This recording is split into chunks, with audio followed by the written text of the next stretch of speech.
Boa noite a todos.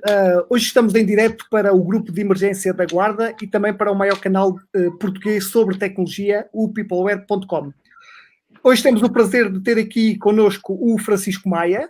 Para quem não conhece, é o CEO da Keyruptive, empresa que esteve e estará no desenvolvimento da app portuguesa para que nos ajudará a controlar a Covid-19.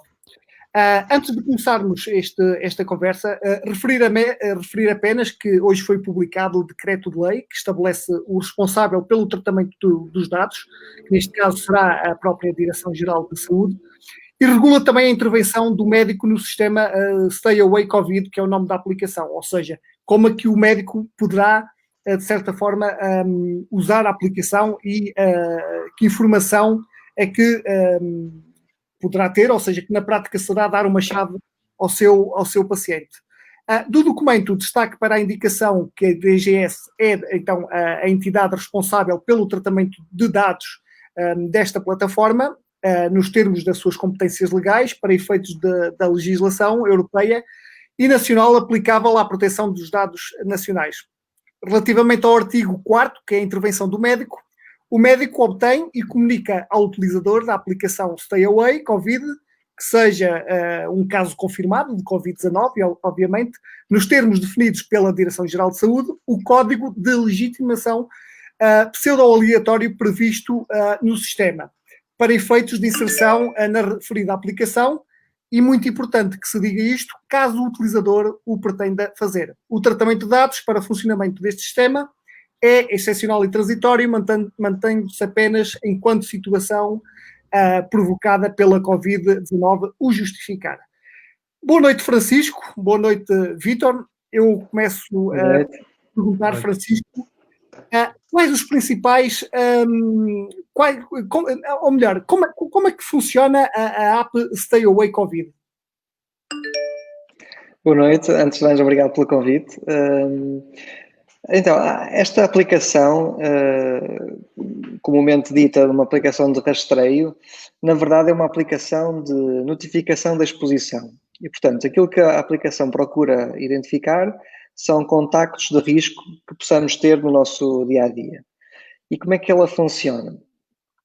Ao instalarmos a aplicação no nosso telefone, a aplicação vai, através do Bluetooth, enviar periodicamente para o espaço que nos circunda um conjunto de números aleatórios que são renovados de 10 minutos em 10 minutos para serem anónimos e que são difundidos. Todas as pessoas que têm a aplicação instalada recolhem os números aleatórios difundidos e difundem os seus próprios.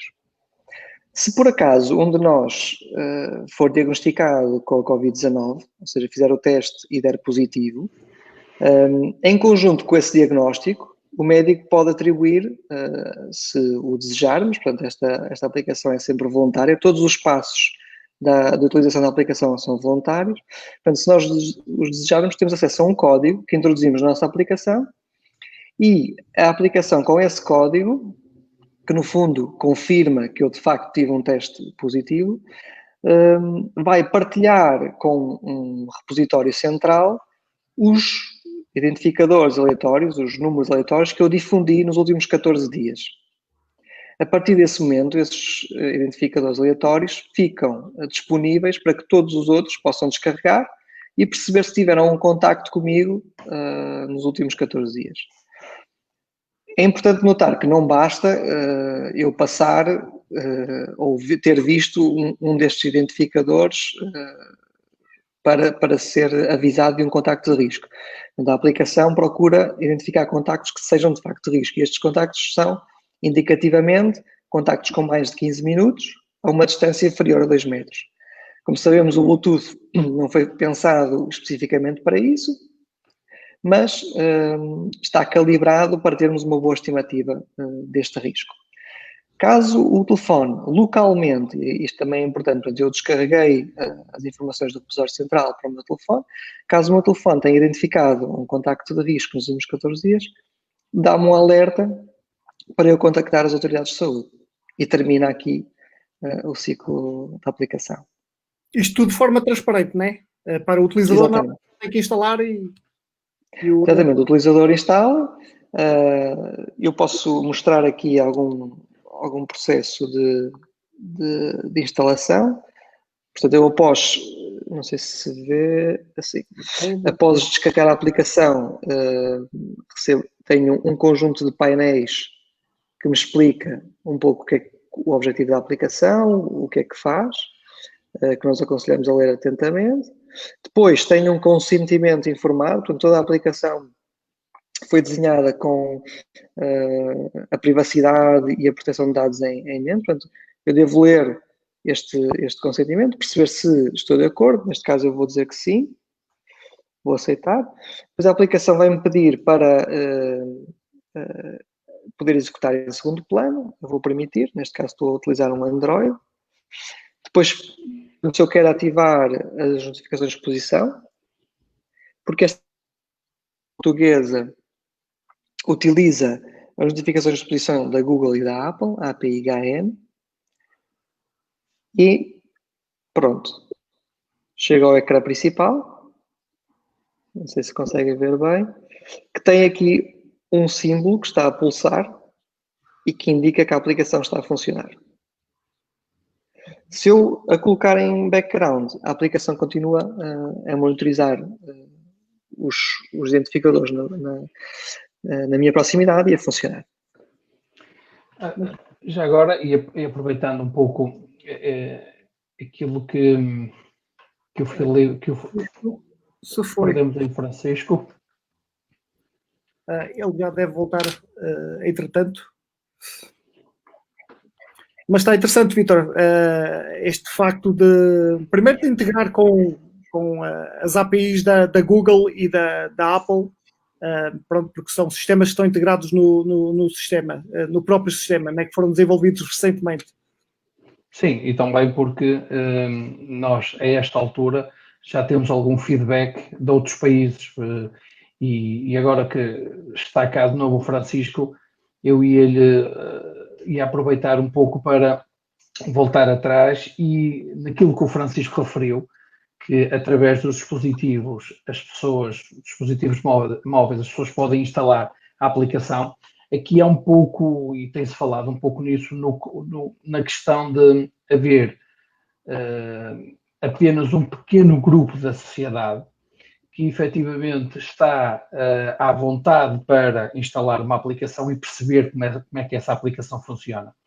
Além disso, muitos dos dispositivos hoje em funcionamento têm já alguns anos e têm um sistema operativo já antigo, principalmente os sistemas operativos Android, que são a maior quantidade de dispositivos e que têm várias versões em funcionamento. Aquilo que eu deixava aqui como questão até para percebermos e ser um ponto de partida daqui em diante é quais são os requisitos em termos de dispositivos móveis e sistema operativo para a instalação e o funcionamento desta aplicação.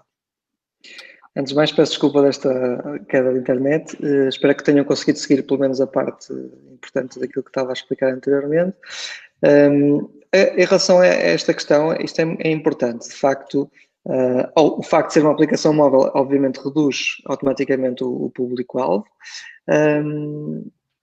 No entanto, aquilo que também se defende é que esta aplicação não pode ser vista como a solução ou a única solução, ou a solução extraordinária para o problema que vivemos. Portanto, é uma ferramenta que, em alguns casos, poderá auxiliar, mas não vai resolver nada, nem vai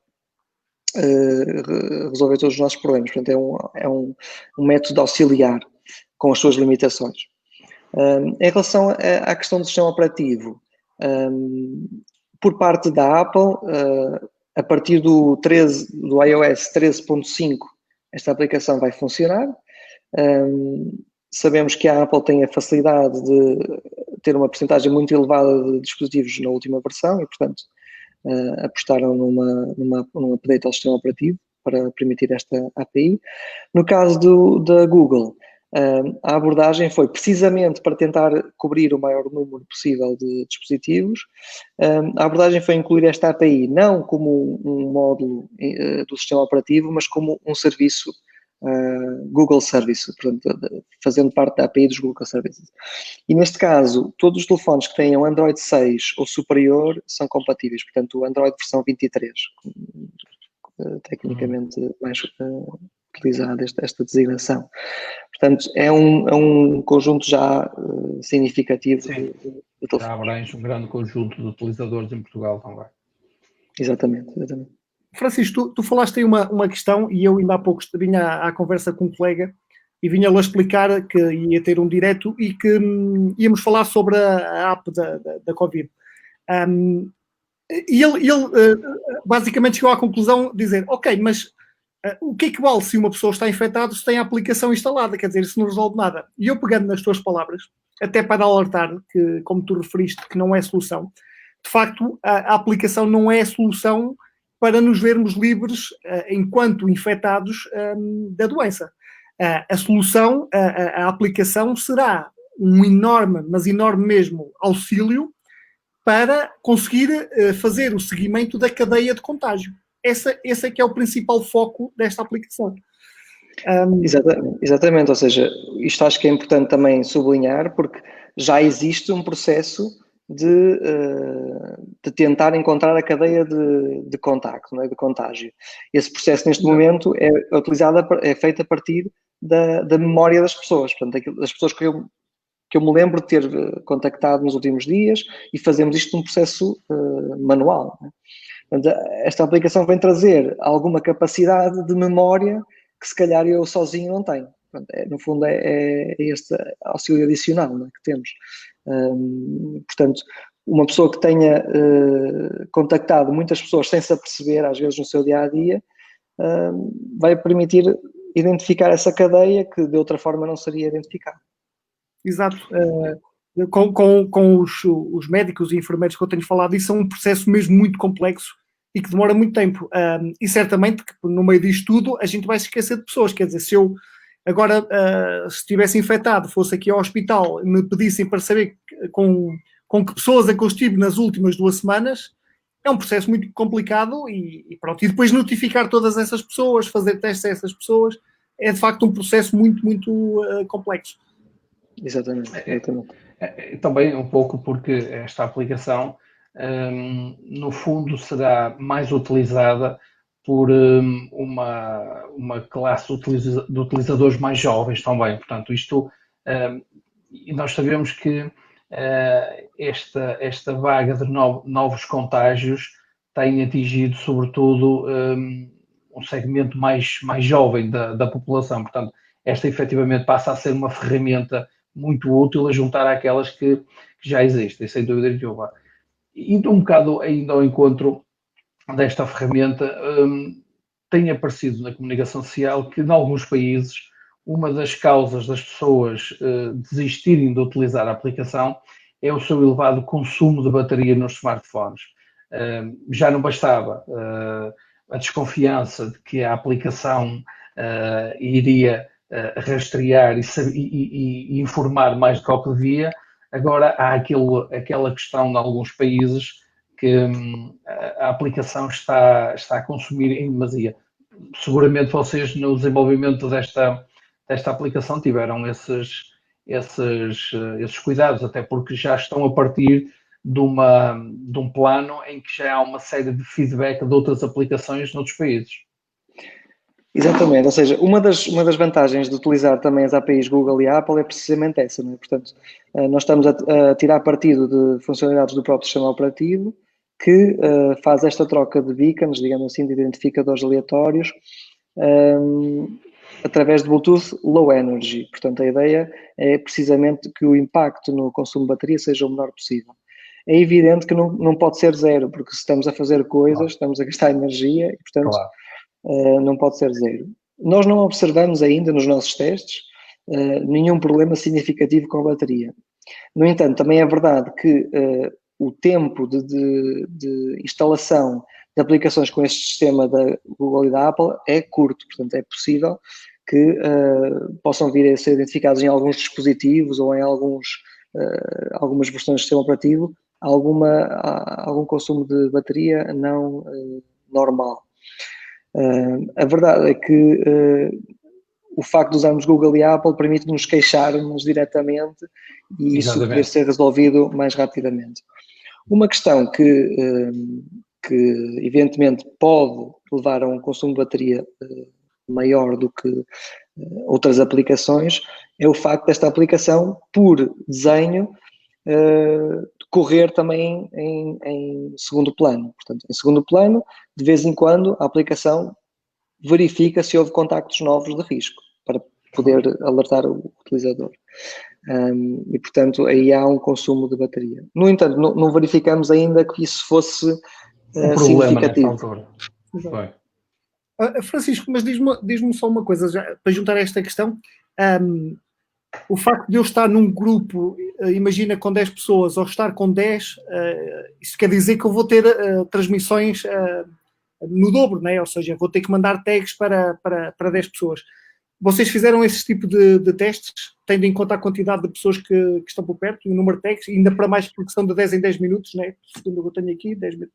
Sim, quer dizer, é importante notar que este sistema de Bluetooth Low Energy e a forma como estes identificadores são difundidos não implica uma criação de conexão entre os dispositivos, que normalmente é aquilo que consome mais energia e que obriga a manter conexões, nesse caso em particular, nesse cenário, 10 conexões ao mesmo tempo. Portanto, isto não exige essa conexão. Nós testamos em alguns cenários com diferentes utilizadores, agora não testamos com centenas de pessoas no mesmo espaço, ou testamos sobretudo em cenários que nós achamos mais comuns de trabalho ou de casa, não é? E aí não verificamos problemas significativos. Ok. Já agora, havia aqui outra questão. Porque o nome, já agora o nome da aplicação, que acho que nem sequer falamos, né? Que é o Stay Away Covid. Primeiro, porque é só em inglês e não é um nome português? E porque que não é Covid-19, né? Porque é o nome, de facto, da doença em si. Sim. Posso começar pela segunda, o Covid-19, acho que é uma questão também depois do nome não ficar demasiado comprido. No entanto, este nome, o facto de ser em inglês ou português, não foi totalmente intencional, portanto, não era a nossa intenção que o nome fosse em inglês sem nenhuma versão em português. O que acontece é que isto é um nome de código que estava a ser usado dentro da equipa de desenvolvimento, que começou a ser usado na imprensa, de tal forma que passou a ser o nome da aplicação. Como também não desgostávamos do nome, achávamos que se enquadrava nos objetivos da aplicação, foi mantido e é este o nome.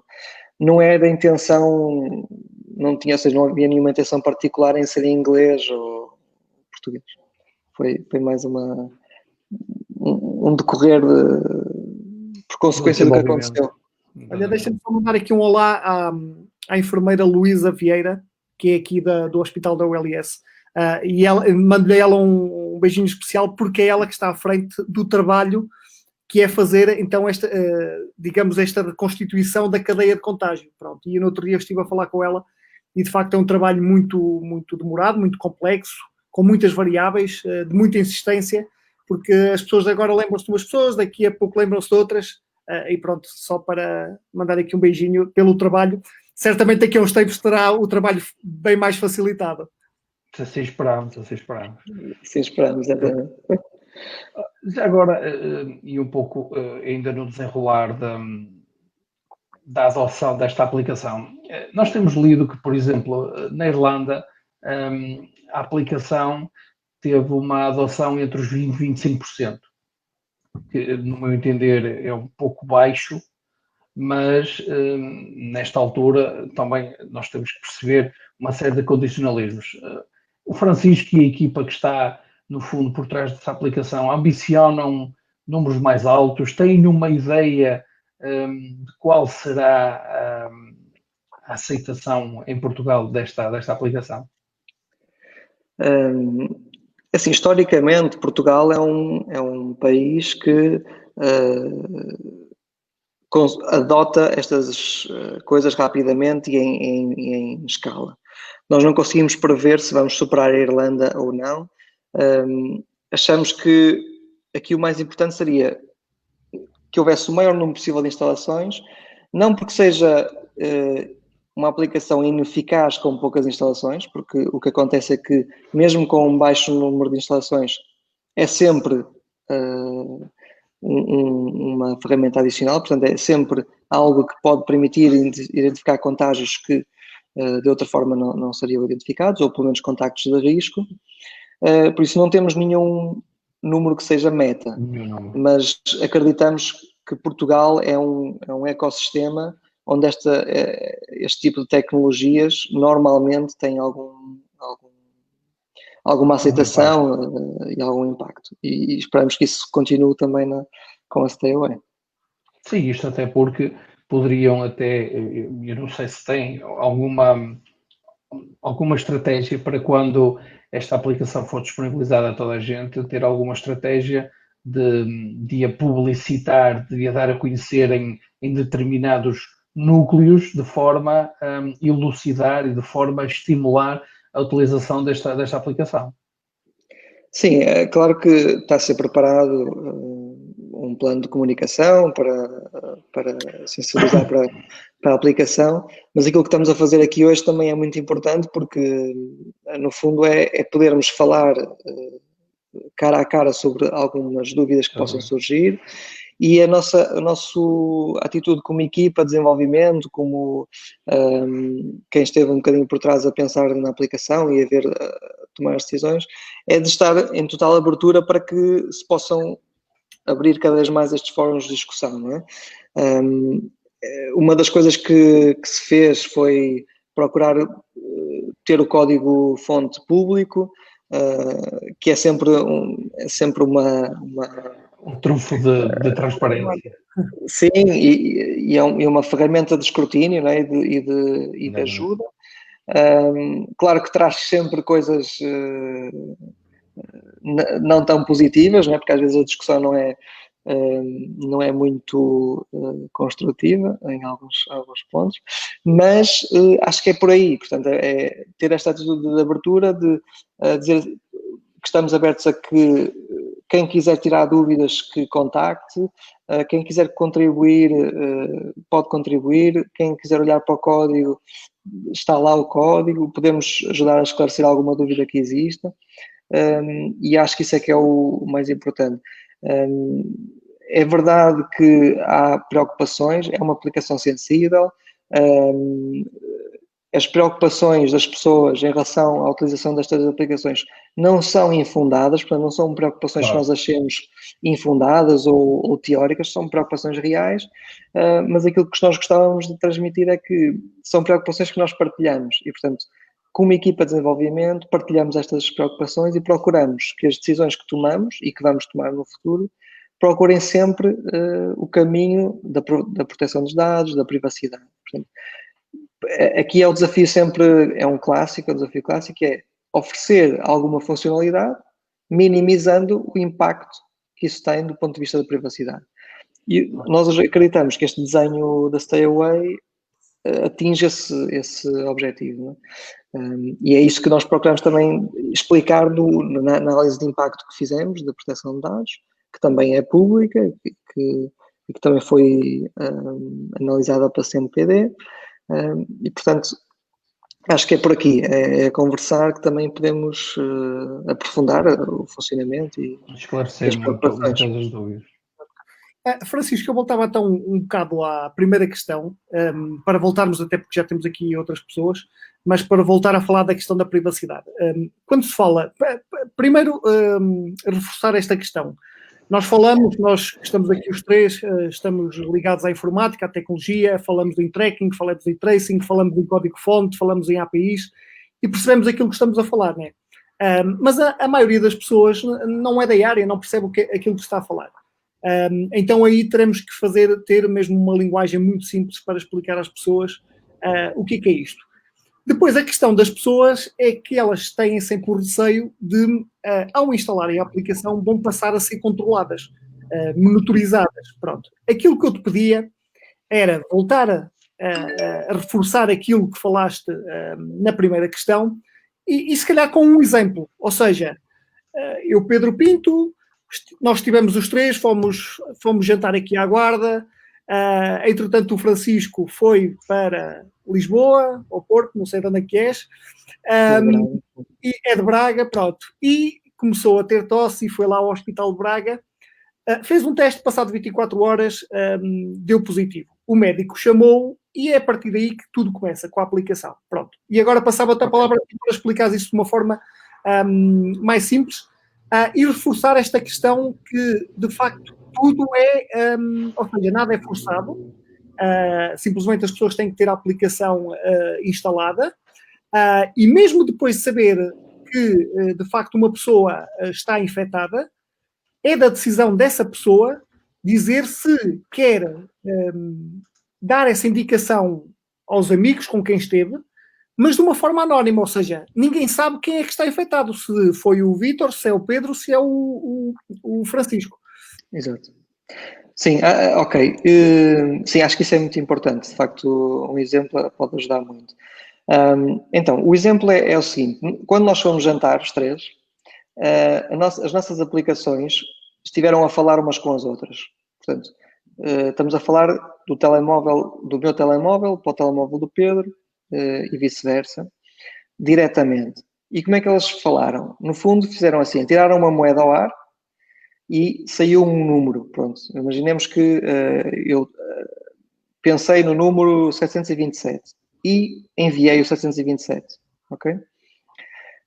O único pormenor é que são números muito grandes, que é para a probabilidade de eu tirar o mesmo número que o Pedro ser muito baixa. Pronto. E então eu enviei este número e o telefone do Pedro olhou para este número e guardou. Ficou lá guardado no telefone. Pronto. De 10 em 10 minutos eu envio um número novo. Pronto. Estou a enviar números e o telefone do Pedro está a recolher esses números. Cada um de nós vai à sua vida e então eu, quando cheguei a casa, tive lá os sintomas e fui ao médico fazer o teste. Quando o teste dá positivo, e mais uma vez o Pedro sublinhou muito bem, eu voluntariamente posso, através de um código que confirma que eu de facto tive um teste positivo, isto é importante, não é qualquer pessoa que pode fazer este passo, são apenas as pessoas que tiveram um teste positivo. Então eu insiro esse código na aplicação e o que a aplicação faz é recolhe todos os números que eu enviei, não os que eu recolhi, os que eu enviei nos últimos 14 dias e ponho num repositório central, portanto, numa base de dados, que está guardada centralmente em Portugal, num sítio seguro. O telefone do Pedro, todos os dias, vai buscar a este repositório central os números que estão lá marcados como infectados. E procura ver se, nos últimos 14 dias, viu ou esteve em contacto durante algum tempo com alguns desses números. Neste caso em particular, vai dar positivo, ou seja, eu tive com o 727. Portanto, vou alertar o Pedro que houve um potencial contacto de risco. Ora, o que é importante? É que quando eu ponho estes números no repositório, eu não digo que fui eu que pus. Nem quando envio para o telefone do Pedro, digo que sou eu que enviei, ou quando eu recebo do telefone do Pedro, sei que foi o telefone do Pedro que enviou. São só números aleatórios. E é isto que torna a aplicação independente da minha identidade. Portanto, quando o Pedro recebe uma notificação a dizer atenção que teve um contacto de risco, não sabe quando é que foi nem com quem. Portanto, só sabe que existiu um contacto de risco. Pronto. E no fundo, acho que resumindo, é isto. E nesse caso, depois a pessoa tem que ir ao médico, né, e fazer o mesmo processo. Né? Essa pessoa vai ao médico. Exato. A pessoa passa a saber que teve um contacto de risco, não quer dizer que esteja infectada. Exato. Okay? Não quer dizer nada disso, mas sabe que, houve aqui algum potencial de contágio, portanto eu contacto as autoridades de saúde e se quiser faço um teste para confirmar e, portanto, posso, de certa forma, rapidamente, se por acaso aquele contacto de risco me infectou, eu posso rapidamente, mesmo antes de eu ter sintomas, perceber se estou infectado ou não. Vitor, deixa-me só acrescentar aqui uma coisa, que eu acho que esta questão é muito importante. há algum tipo de informação sobre a localização que é guardada? Não. Isso é uma coisa muito importante, ainda bem que se levantou essa questão. Não existe em nenhum momento da Stay Away Covid acesso a qualquer tipo de localização do telefone. Há uma coisa importante a esclarecer para sistemas operativos Android, que é o Android vai pedir ao utilizador para ter os serviços de localização ligados. Mas não é pedir em nenhum momento a autorização para acesso à localização. Portanto, são coisas diferentes. Porquê que isto é assim? É uma limitação do Android, do sistema operativo, com o qual nós tivemos a falar com o Google. Eles estão cientes desta limitação, mas basicamente tem a ver com a maneira como o Bluetooth Low Energy foi implementado no sistema operativo. Foi implementado dentro dos serviços de localização. Portanto, eu para utilizar aquele serviço de Bluetooth tenho que ter os serviços de localização ligados.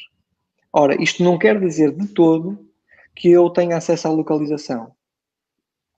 Portanto, não existe aqui em nenhum momento acesso nem à localização de GPS, nem nada que me permita localizar. É sempre apenas e unicamente utilizado o Bluetooth Low Energy. E aquele número aleatório gerado pela aplicação, e que Esse não leva número, mais nada. Esse número não tem nenhuma relação com o telefone. Portanto, é gerado aleatoriamente naquela hora, não é? Pelo telefone. Isto, vocês seguramente tiveram já em vários cenários, e a minha questão aqui é como é que foram realizados estes testes? Como é que vocês conseguiram realizar estes testes para perceber que a forma como esta aplicação está a ser desenvolvida e como vai ser utilizada, de facto funciona e traz uma mais-valia a todos os intervenientes neste processo? Há aqui três coisas a dizer em relação a esta questão dos testes. A primeira é que a aplicação portuguesa baseia-se não só na aplicação Google e Apple, mas num projeto chamado DP3T, que é um projeto europeu, na qual se baseiam outras aplicações europeias. E, portanto, no fundo, os componentes críticos da nossa aplicação são partilhados com outras aplicações a nível europeu, o que nos dá uma vantagem de teste. Portanto, em particular, por exemplo, nós partilhamos bastante processo com a Suíça, que já lançou antes de nós a aplicação. E, portanto, nós temos alguma noção do teste já de outros países. Isso é o primeiro ponto. A Suíça Covid, então, a Suíça Covid partilha a mesma plataforma da Stay Away Covid, não é? Exatamente. Temos, não só está público o nosso repositório, que é a nossa aplicação Stay Away, como também está público o repositório deste projeto, DP3T, que também pode ser consultado online, e no qual nós também nos baseamos. Bom, isto é um primeiro ponto, acho que é importante. O segundo ponto, primeira fase de testes, foram testes feitos internamente ao INESC e Eruptive e o Grader, todos os que participaram no desenvolvimento, e estes testes foram feitos, claro, os testes iniciais com poucos telefones entre nós, depois testes em cenários simulados, portanto fizemos coreografias para testar o comportamento da aplicação, simular, por exemplo, um escritório em que estão pessoas no mesmo open space, simular um caso em que as pessoas estão separadas por paredes de diferentes tipos, diferentes distâncias, para tentar perceber se a calibração da aplicação, se o sistema funciona como esperado. Isto foi a primeira fase de teste. A segunda fase de teste foi o piloto, que esteve a decorrer nas últimas semanas, onde foram convidadas cerca de 10 mil pessoas, dessas 10 mil, cerca de 1000 e algumas pessoas aderiram ao piloto.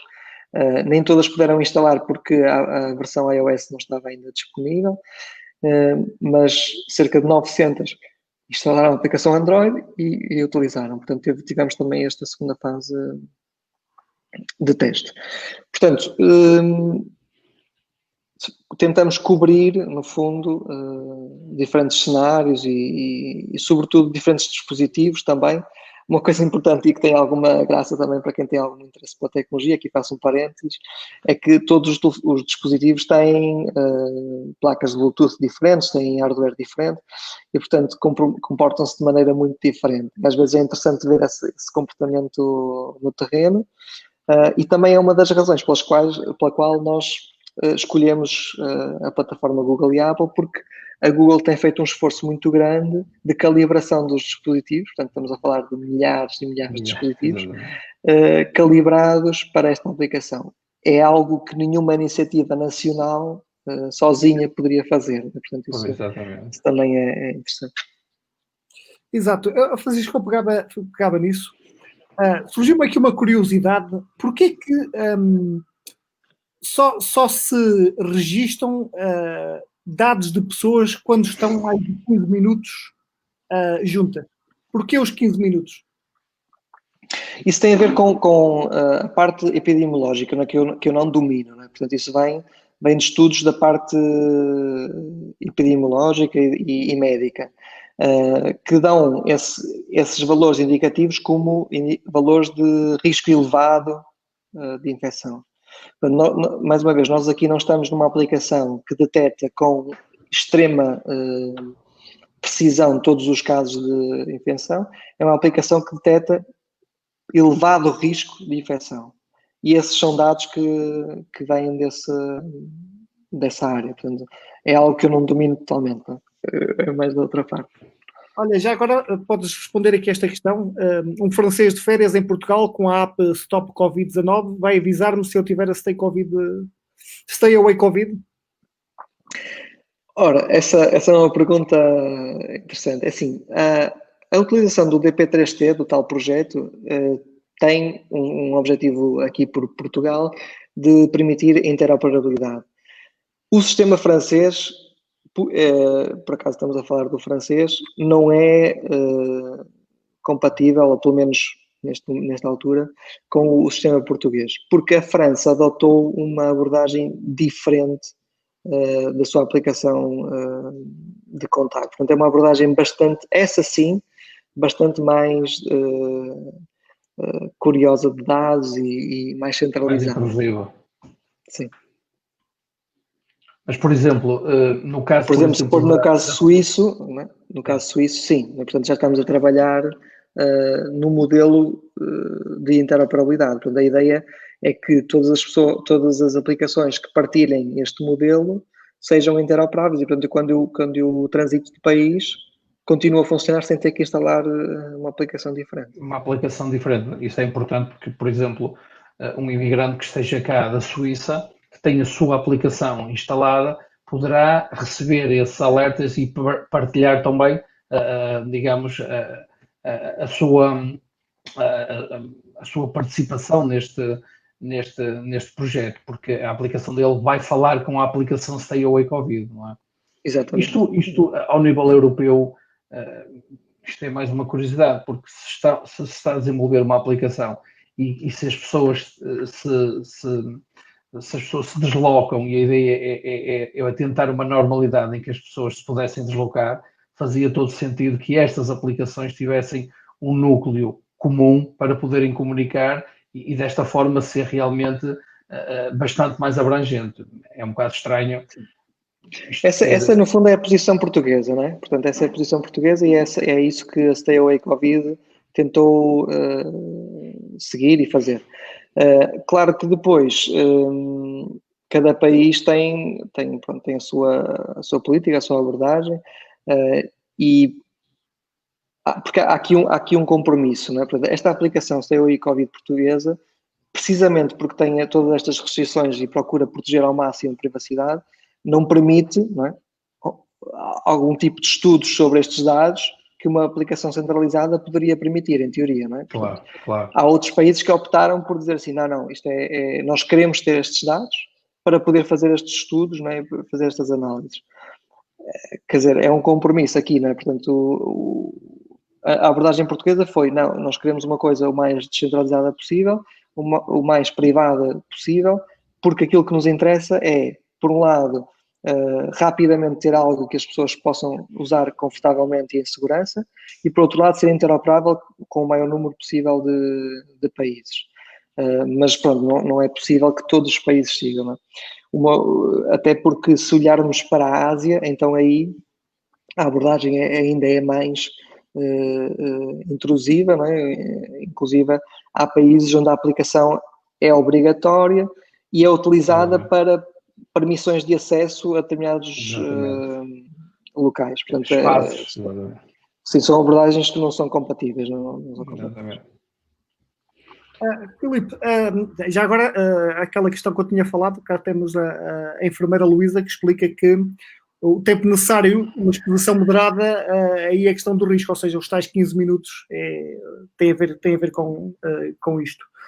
Há aqui uma questão que tu já abordaste com a questão do Bluetooth, que tem a ver com a questão da precisão, né? Nós sabemos que em termos de tecnologia, o Bluetooth não é propriamente tecnologia de precisão de elite.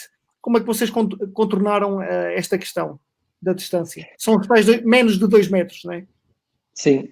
É aí onde entra aquele pormenor importante do facto de termos escolhido as APIs Google e Apple, porque precisamente eles estão a fazer um trabalho de calibração para que quando recebemos o sinal Bluetooth possamos mais ou menos assumir que de facto aquela informação é parecida entre dispositivos, não é? Portanto, mais ou menos, aqui não estamos à procura de uma precisão ótima, estamos à procura de uma precisão aproximada. Aquilo que se fez foi precisamente no terreno testar e tentar perceber se aquela precisão que nós estávamos a utilizar correspondia mais ou menos a esta distância de 2 metros. Como nós estamos um bocadinho atrasados em função de alguns países, já estamos a aproveitar estudos suíços, estudos alemães sobre isto. E, por exemplo, no caso dos suíços, qual foi a abordagem deles? Configuraram a aplicação numa fase inicial de forma bastante conservadora, portanto, com pouca precisão, e depois foram testando e ajustando os níveis de precisão. Nós, quando chegamos à nossa aplicação, já temos alguns dados sobre a eficácia desta precisão, portanto, sobre o quão preciso é este sistema. Mas não podemos nunca dizer que é preciso, não é? Porque é aquilo que eu disse, o Bluetooth não foi feito para isto. No entanto, os dados que temos é que dão uma boa indicação da distância e, portanto, permitem-nos identificar casos de risco. Só aqui a título de curiosidade, nós no PeopleWare fizemos aqui há uns dias um inquérito, uma sondagem aos nossos visitantes e efetivamente cerca de 3.000 pessoas que responderam, 52% diz que está disposto ou que estão dispostos a instalar a aplicação, o que nos parece dentro digamos, de uma faixa etária das pessoas ativas e no fundo ligadas ao mundo da tecnologia e da informática e curiosos, não necessitam ser propriamente ligados a isso para serem seguidores, que têm estão positivamente se calhar dispostos a instalar a aplicação. Nos parece interessante e até será até um desafio perceber quando ela sair como é que será esta adoção. Foi só a título de curiosidade para podermos, no fundo, também perceber algum feedback que tem sido dado. São indicadores muito, muito positivos. Eu vou colocar aqui nos nossos comentários o link do artigo onde nós fizemos essa sondagem e todas as pessoas podem ver e consultar os números que estão lá indicados. Temos aqui, já agora eu deixo também o desafio a quem nos está a ver para termos aqui algumas informações, colocarmos aqui algumas questões ao Francisco, né? Não é todos os dias que temos, até porque até este momento o termo não é propriamente camuflado, mas de facto os desenvolvimentos aconteceram de uma forma e bem à parte de tudo o resto que é comunicação social, né? E só agora, depois do lançamento da publicação do decreto de lei, é que de facto estamos aqui a falar sobre a app, que esperamos que seja uma app da moda para as pessoas instalarem e de facto não é sentirem-se seguros, mas de certa forma pensarem que estão a contribuir, que podemos baixar ainda mais os números que temos atualmente em Portugal. Eu deixava aqui uma questão do Marco Soler, que eu acho que é interessante, que é: a app verifica somente contactos diretos com outros, ou, por exemplo, o João esteve com o Pedro, que esteve com o Filipe. O João está infectado, somente o Pedro recebe a notificação? Sim, é só contactos diretos. Não há contactos em cadeia, não é? Para fazer contactos em cadeia era necessário outro tipo de informação das pessoas e, portanto, seria possível fazer cadeias de contactos, mas também os contactos indiretos não são considerados contactos de elevado risco, tanto quanto eu percebi. Portanto, o que estamos a falar é mesmo contactos de risco elevado. Portanto, são os contactos diretos por um determinado tempo e uma certa proximidade com uma pessoa infectada. Ok. Vítor, tens mais alguma questão? Não, estou esclarecido. Basicamente, espero que este nosso esclarecimento atenue ou acabe com alguma informação ou desinformação que as pessoas possam ter, que esta aplicação irá controlar, que irá monitorizar ou vigiar a atividade das pessoas, que isto não tem nada a ver. No fundo, isto é uma aplicação, é uma ferramenta muito simples, como o Francisco falou, é uma aplicação totalmente transparente, e vamos esperar que as pessoas a adotem, porque realmente estamos a precisar destas ferramentas para um tempo de inverno que aí vem, e seguramente os números nesta altura não serão tão baixos como temos visto nestas últimas semanas. Por isso, é mais uma ferramenta e parece muito positivo tudo isto que se está a fazer para dar a conhecer a atividade desta aplicação. Filipe, como parte final, entretanto, se alguém quiser colocar alguma questão, esteja à vontade. Eu pedia-te só para responder sim ou não, para fazermos a título de resumo. E tenho aqui algumas questões, que é: há algum tipo de autenticação na aplicação? Não. Há algum tipo de registro de localização da aplicação? Não. Ok. Relativamente ao código-fonte, está disponível? Sim. Por transparência. Penso que, relativamente à segurança, as pessoas podem estar seguras com a aplicação? Sim, fizemos todos os possíveis para isso. Claro, nenhuma aplicação, nenhum sistema é perfeito, não é? Mas tenho tendência a dizer que sim. Ok. Há aqui muitas pessoas, e nós também queremos saber, tu como o Vítor, e já agora, já tínhamos falado, eu e o Vítor, nós estaremos sempre aqui disponíveis para ajudar a difundir toda a informação que seja necessária, até porque somos um dos principais canais tecnológicos em Portugal e também temos essa responsabilidade de informar bem e acabar com os rumores de que as aplicações são inseguras, que vão controlar os utilizadores. Pronto, e deixamos aqui esta vontade também de ajudar a divulgar a aplicação.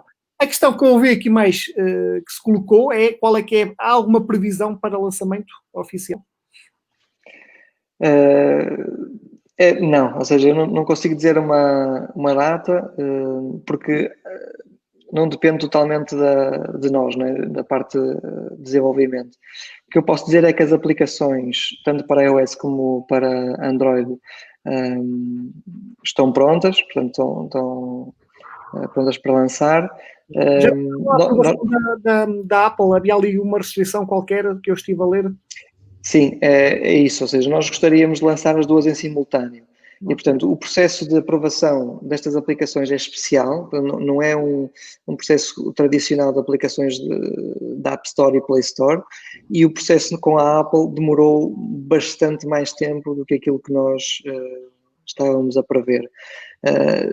Deverá estar nos últimos passos, mas ainda aguardamos isso. Por isso é que também não existe uma previsão concreta de lançamento oficial. Ok. Estava aqui o Martinho Manolinho também a perguntar onde é que vão ficar os dados. Isso saiu hoje no decreto de lei, será do lado da Direção-Geral de Saúde. Num data aceitará alguns. Esperamos que seja em Portugal, obviamente, né? Que esses dados estejam, obviamente. Ok. Não havendo mais questões, Vítor, da tua parte está tudo? Está tudo. Agradeço ao Francisco a disponibilidade, foi muito interessante e esperemos, deixamos também o repto, como falaste bem, para nos enviar mais informação, para nós podermos propagar, assim como a todas as pessoas que tenham dúvidas e queiram ver esclarecidas, estamos na disposição de ajudar a esclarecer todas essas dúvidas. Ok. Pronto, só a título de resumo, que eu também, mesmo depois da nossa conversa, ainda vi aqui alguns comentários que desconfiam da questão da privacidade e da monitorização dos utilizadores. Aquilo que eu normalmente digo como informático, como a app está construída, não é possível.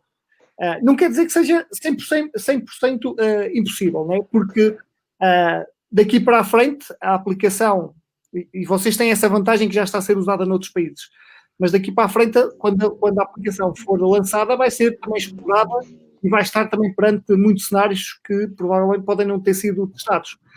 Mas isto também vocês estarão atentos para as atualizações, as correções eventuais, mas mesmo assim, isto é muito importante que se diga, imaginem que houvesse aqui um buraco e se conseguissem apanhar dados, né, sejam os dados do Bluetooth, a única coisa que se apanham são números, que nada dizem. Né? Eu pegando naquela informação, nada diz. Isto acho que é muito importante referir, porque não há dados pessoais a circularem, não há autenticações. Há pouco eu vi aqui também alguém falar que deviam integrar com a chave móvel, esqueçam, não há nada. A pessoa simplesmente instala uma aplicação no seu telemóvel e a partir desse momento essa aplicação está a fazer o seu trabalho. Por isso, desde já lançamos aqui o alerta e o desafio a todos que instalem a aplicação por nós, pelos outros, porque com esta informação nós podemos ajudar a baixar significativamente os números em Portugal. E acho que esta aplicação, tal como acontece em outros países, e vamos mais uma vez tentar que Portugal seja o exemplo, né? Porque nós já fomos o exemplo no início da pandemia, depois passamos a ser o patinho feio, agora voltamos a ser, segundo dados que saíram recentemente, Portugal e a Suécia, voltaram a ser, digamos, aplaudidos porque conseguiram, de facto, baixar os números relativamente a este vírus. E acho que fica aqui um desafio para todos que nos estão a ouvir e que nos vão ouvir a posteriori, que instalem a aplicação, não tenham medo, a forma como ela está concebida não envolve problemas de segurança, e vamos-nos todos ajudar porque este é um problema de todos e todos podemos contribuir para a sua solução. Francisco, deixava-te as últimas palavras para ti. Sim, eu queria sobretudo agradecer a Pedro e Vítor pelo convite. Acho que foi uma conversa muito interessante. Acho que é isto que é importante continuar a fazer e com certeza contamos convosco e vamos continuar a falar. E é isso, deixar o desafio a todos os que têm dúvidas e preocupações que são legítimas, de procurar informar-se, de contactar a equipa, de nos desafiarem a falar, a tirarem dúvidas connosco, porque acho que... Quanto mais simples de comunicação, tipo um Facebook, um WhatsApp, porque o e-mail às vezes para os jovens especialmente já não é propriamente a ferramenta de eleição, não é? Sim, é claro que o ponto de entrada, o e-mail é o mais simples para nós, mas se nos procurarem, todos nós temos LinkedIns e Facebooks e é fácil encontrarmos. Mas ao nível do projeto, vocês não estão a pensar em criar canais deste tipo telegramas, coisas Sim, aí? a nível do projeto, isso pronto, está a ser pensado agora no plano de comunicação, que eu não tenho todos os dados sobre isso, mas existe desde já um canal de comunicação por e-mail, que depois que fazem chegar as perguntas e as sugestões às equipas que são dessa área, mas estejam à vontade para contactar a equipa eu já tenho recebido e-mails diretamente para mim a questionar e, portanto, acho que espero que depois também consigamos ter esses canais, mas estejam à vontade para nos desafiar e para falar, acho que é importante isso. E esperemos que Portugal seja um exemplo também nisto e que a aplicação possa ter um efeito positivo, pelo menos na sua parte, naquilo que lhe compete, consiga ajudar neste período. Ok, eu estava aqui agora a conversa com o Vítor, acho que andamos aqui a trocar o teu nome aqui já chamamos Filipe, já chamamos Francisco, é mesmo Francisco Maia, CEO da Keyruptive, né? É assim que chama a empresa. Houve outra empresa também que trabalhou com vocês, não foi? Sim, o UbiRider e depois também o ISPUP, no Porto, o Instituto de Saúde Pública, da Universidade do Porto, também foi uma parte muito importante aqui, tudo coordenado pelo Inestec. Ok. Então vamos instalar a aplicação quando ela sair. Certamente podem ver no Peopleware, será certamente quase em primeira mão, né? Teremos quase ter a certeza que seremos os primeiros a lançar isso. E teremos também todo o gosto em ajudar, porque, como eu disse, isto é um problema de todos e todos fazemos parte da solução. Boa noite, Francisco. Boa noite, Vítor. Muito obrigado. E obrigado.